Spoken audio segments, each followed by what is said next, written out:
what are some of those other notable firsts that for farm equipment over the last 20 years that we've been the publisher? We launched the first dealership mind summit in 2013, which was a really novel idea because it was dealer only.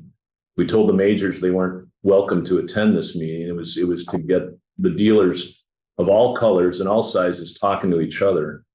That was a very unusual model. It still remains unusual. There were some risks associated with it, but it took off. And the dealers loved it. They supported it from the get-go. The associations had their own meetings, but ours was going to be very different. We weren't wasting anyone's time. That first meeting was a day-long meeting, and we jammed it full of dealers talking to dealers, lots of dealer panels, not motivational speakers, nothing against those guys, but we were going to give dealers something they could really learn from. I think that was big. The fact that we didn't allow the manufacturers into the meeting, the only manufacturers who were there were the sponsors, those who sponsored the conference.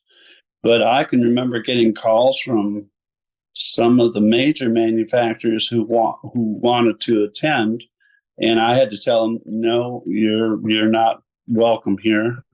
And I caught a lot of flack from those folks because they really wanted to be there.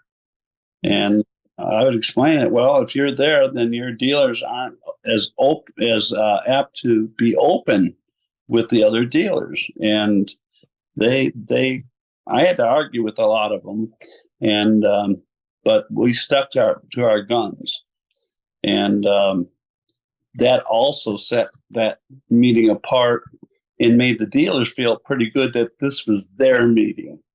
That it wasn't going to be influenced by the manufacturers, and so that was also a unique thing that we did. The sponsors that we let in were like Orthman and Porsche, Anderson, and Short, yeah, independent. They weren't the kind that anyone was going to be scared of what they said in front of it. Right.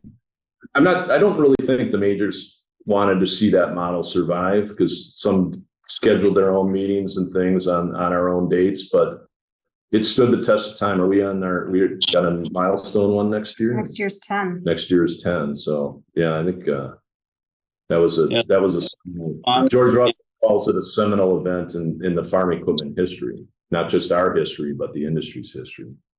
Yeah, that was a fun thing. Kim, looking back, we also, I think one of my favorite projects was starting the Rural Lifestyle Dealer magazine. And Mike and I had recognized this segment of the industry was growing. And our first step was to survey dealers to see what, the big farm equipment dealers, to see what they were doing about this emerging trend of small tractor sales in this rural lifestyle customer.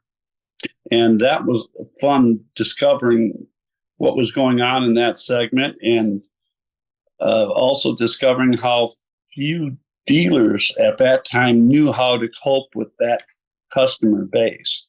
And that was the basis of starting that magazine, is they needed help to understand that segment that was emerging, and if they wanted to be involved with it, and that it was entirely different from what they were used to.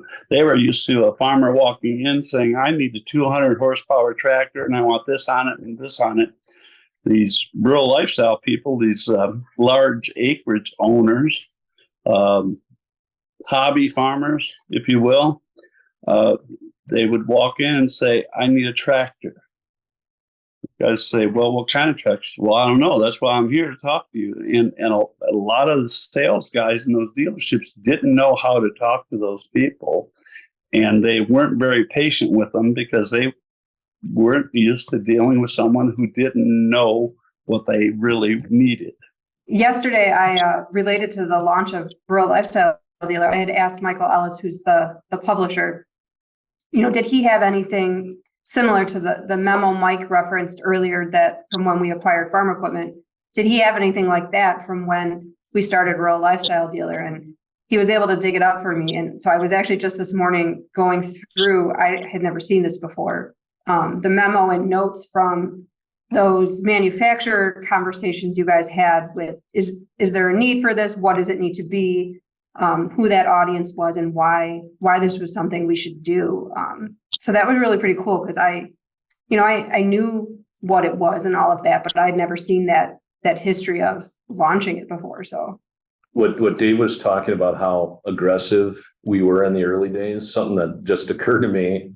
We launched Rural Lifestyle Dealer in the fall of 2007.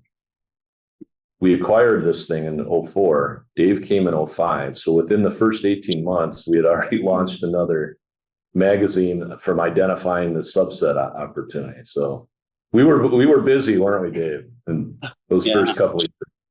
We were very busy, and thank heaven I was younger then. That was, you think back and I wonder how we got it all done. We just kept moving forward, put our heads down and just kept moving forward, and didn't concern ourselves too much with what kind of energy is it going to take. And got it done. We figured out how to use freelancers better. There were just so many aspects to that helped us in our growth and helped us. Oh, you and me. Initially, staff was you and me, and I was a hybrid editor salesperson. Right. When you don't have a lot of staff, when you just have to do it, it removes all this BS of, well, should we do it this way? Should we do it this way? No, just get the vision, execute. And we were probably more productive as a two-man operation than we might have been years later when we had 3 or 4. It was just. There's no doubt about it. And at the same time, we were growing what became Ag Equipment Intelligence. We had changed the whole focus, not the entire focus, but we made it more focused than it had been before Lessiter acquired it. And that was fun too. I really enjoyed growing Ag Equipment Intelligence. Can you talk about how Ag Equipment Watch, is that Ag Industry Watch, from what that was, what we acquired, into what you turned Ag Equipment Intelligence into, Dave? Because it was really you who turned it into what it is. Well, no, I can't take all the credit because it was me and Mike, but I think that a big help initially was Frank Lessiter. I remember Frank giving me regular critiques about it and how helpful that was. When you're busy cranking stuff out, you really need someone from the outside looking at the product and saying, Dave, I think you should do this, or Mike, it would be better. And I think that was such a critical role that Lessiter, that Frank was our sounding board. He was our critic. He was, and the nice thing about Frank is he didn't hold back. He let us know, and fortunately, Mike and I were wise enough, mature enough to accept that criticism for what it was. He was helping us grow. But I remember when we decided to change the name of it, how Mike and Frank and I sat there and talked about it and why we should change it. We wanted it not on the entire agricultural industry, but specifically on the equipment segment of it and what was happening then. And we were having a heck of a time coming up with a name for it. And we finally knew we wanted to say Ag Equipment, but we needed another modifier to focus it even more. And if I remember this correctly, Mike, we had decided on something, and I thought the meeting was over, and Frank said, "What about intelligence? Ag Equipment Intelligence." Oh boy, that kind of sets us apart, doesn't it? When you're saying you're the intel segment of this business.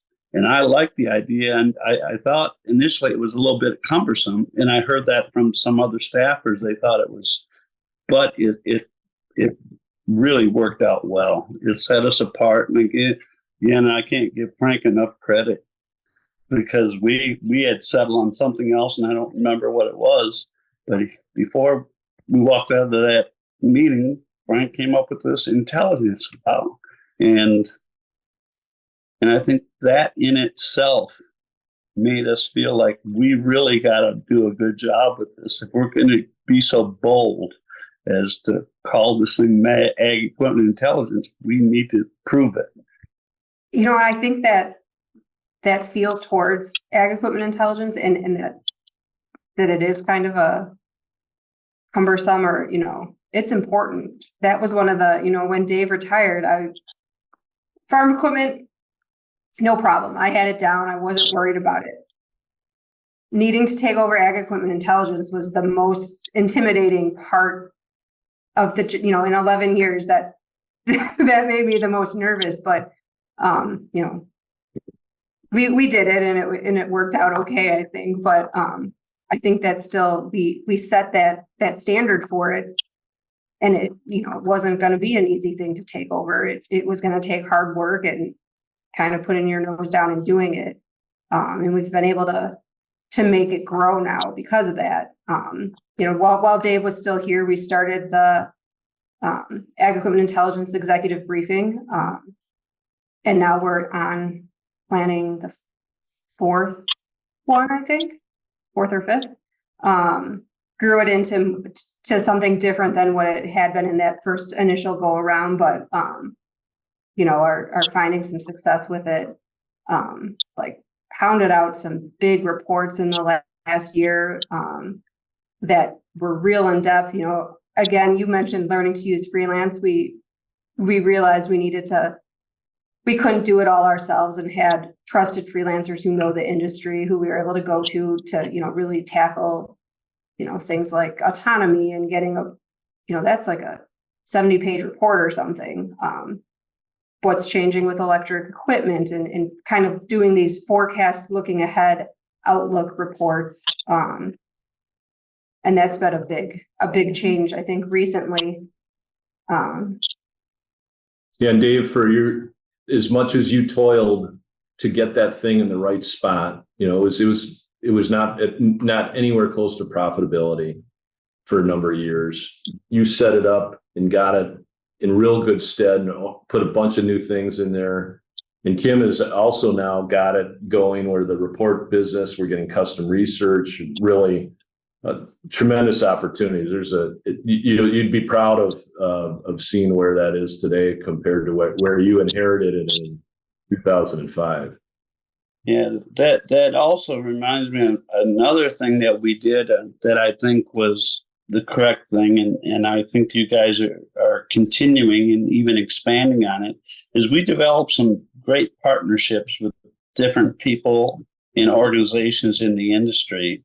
And I think we'd be remiss if we didn't mention George Russell. What a great contributor he was to our whole effort. You know, we do the big dealer report, been doing that for how many years, Kim? 2009, I think, was the first one. But that concept was George sitting down with us and saying, what do you think?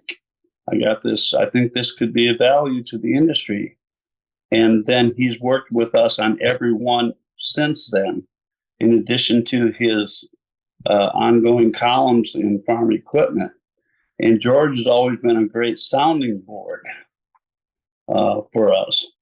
Then we had Cleveland Research, who came up with the monthly dealer sentiments.